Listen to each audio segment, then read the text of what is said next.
Tell us about yourself. I'm Lizzie, I'm 30 years old, mum of 3. I've got Ivy, Violet and Teddy. I was diagnosed with breast cancer at the age of 29. I was also pregnant 15 weeks with little Violet. Hello, I'm Alice. I am 34 years old, married to Mark, 2 children, Ralph and Winnie. Winnie is me, an absolute terror. Ralph is an angel. He is 3. Winnie is 1. Name's Laura. I'm a mum, a wife, daughter, sister, all of that, and I live with cancer. So I'm Roisin, I'm 39, a mum of 2, Ivy, who's 7, and Bill, who's 2.5. And I live in Preston. I write for a newspaper and I have a small business as well. In June 2017, I was diagnosed with stage 3 inflammatory breast cancer. My daughter had just turned 1. It was already spread to my lymph nodes. They were looking to cure me and everything just happened really quickly. Inflammatory breast cancer is quite a rare, aggressive form of breast cancer. So it was like, there was no stopping. So a week after that, I was in chemo. I lost my hair, I lost my eyelashes, and then I went straight into radiotherapy, and then I had my mastectomy and node clearance, and then I showed clear margins, which means that they got it all, and then I had some really bad hip pain at night, and I was literally at the end of my consultants meeting, and I was going to leave, and I just said to her, I was like, oh yeah, my hips are really hurting at night. And she was like, what? And I was like, I don't know what it is. They're just waking up and it's a really, really strange pain. So she was like, okay. So sent me for a PET scan that day. And it came back that actually the cancer had progressed into my bones. I'd been diagnosed just after my 29th birthday. And at the time, I was 15 weeks pregnant. I had checked my boob and it was almost like my hand was a magnet. It went straight to the lump, which I'm so thankful for, because I don't think I'd have found it for another good couple of months, because although I was breast aware and I knew to check, I didn't check every month. So I was just really thankful. On that evening, I found the lump. I rang my GP the next day. They got me in really quickly, which was fantastic.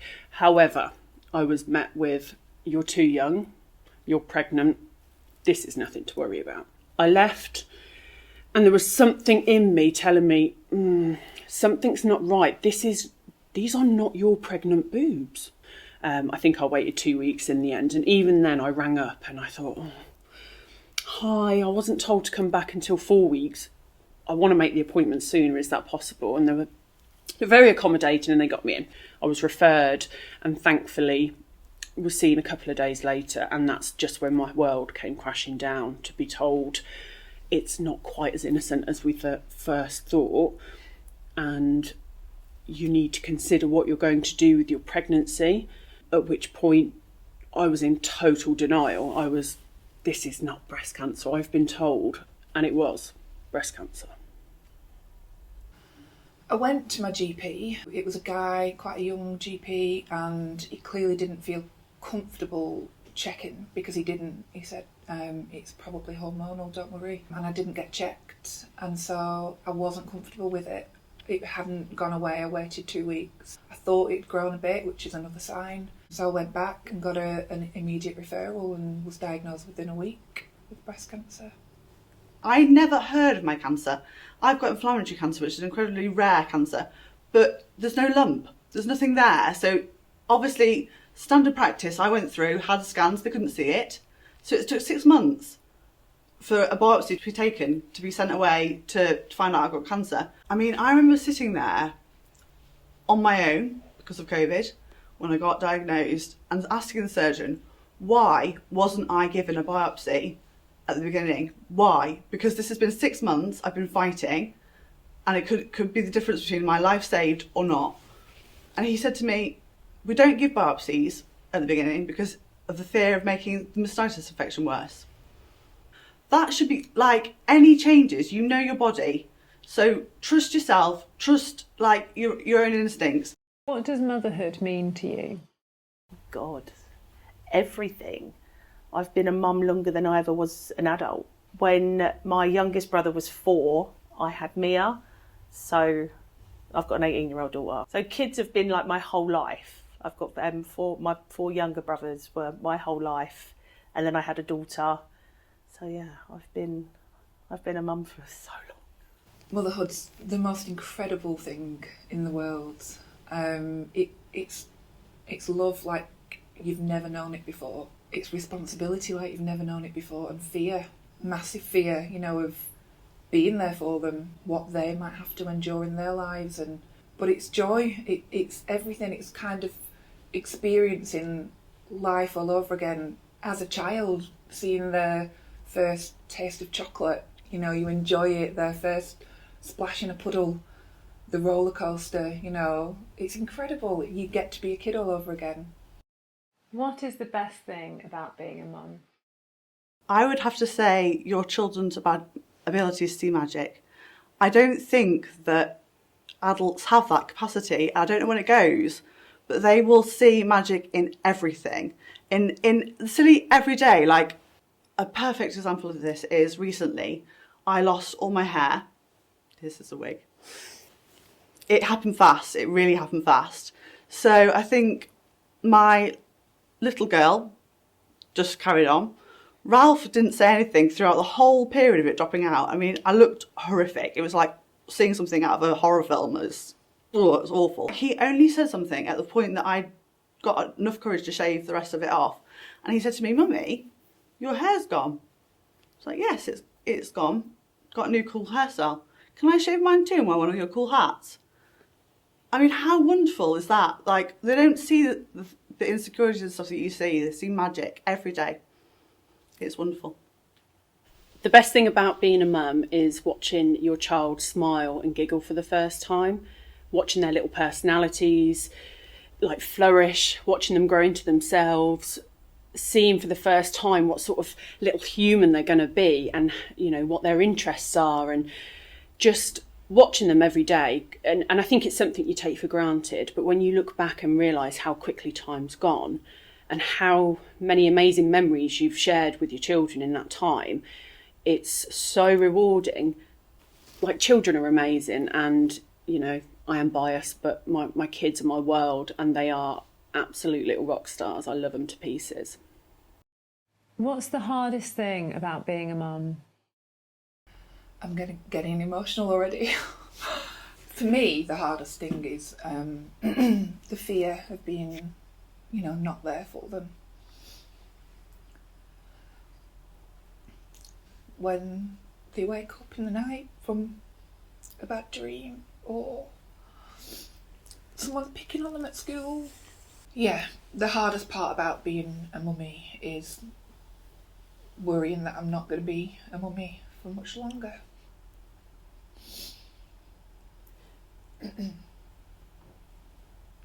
think the hardest thing about being a mum is the pressure we put on ourselves to get it right, when ultimately, just by wanting to get it right, you are doing absolutely everything right. The hardest thing about being a mum is protecting. I think you have that mother bear instinct as soon as they're born, this innate ability to bring them up, keep them safe, protect them. What does it feel like to get a diagnosis as a new mum? Oh, it's gut-wrenching. It's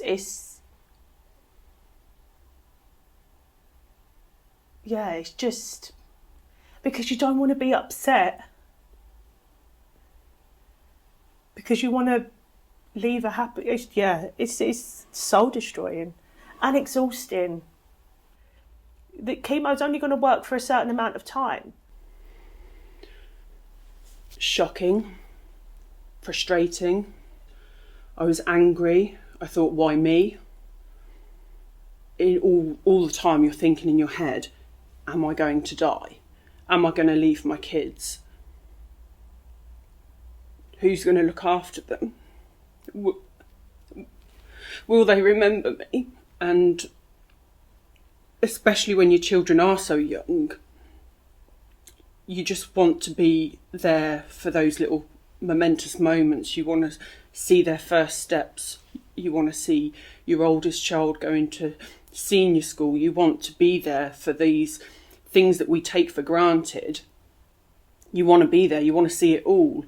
But when you're told you've got cancer, that's not the case for everybody, and they don't get to see those moments. They don't get to see their children grow up. Terrifying.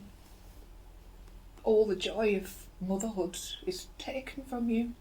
I remember thinking, I just want this baby out. I kind of lost my connection because everything was focused on, I was thinking about my parents at the time as well, like, are they going to lose me? And I just need to get this baby out. And before, it had been such a wondrous experience. I couldn't wait. We'd tried to have a baby for quite a long time, and then it had gone from the nerves of giving birth, wondering what kind of birth I was going to have, to just please get the baby out and get the boob off. I just wanted the breast removing. And I remember when she was born, she was incredible. And I remember I told myself I didn't want to bond with her because I didn't want to leave her. I was so terrified of her not having me. I didn't want her to want me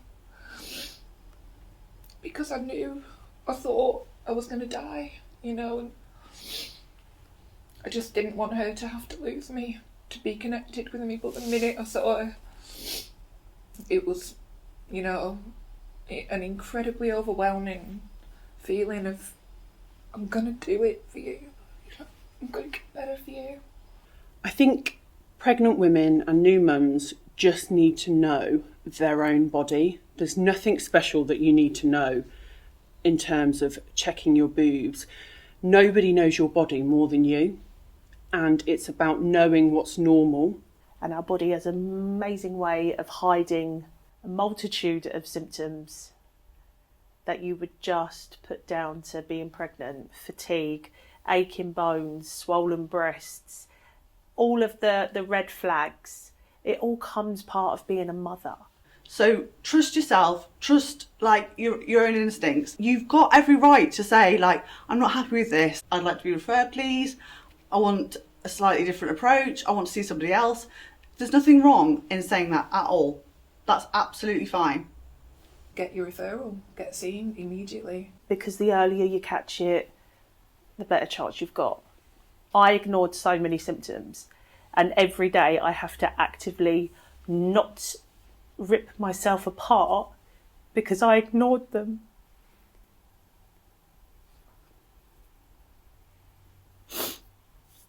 So yeah, just don't ignore, because life is just too precious to keep putting yourself on the back burner.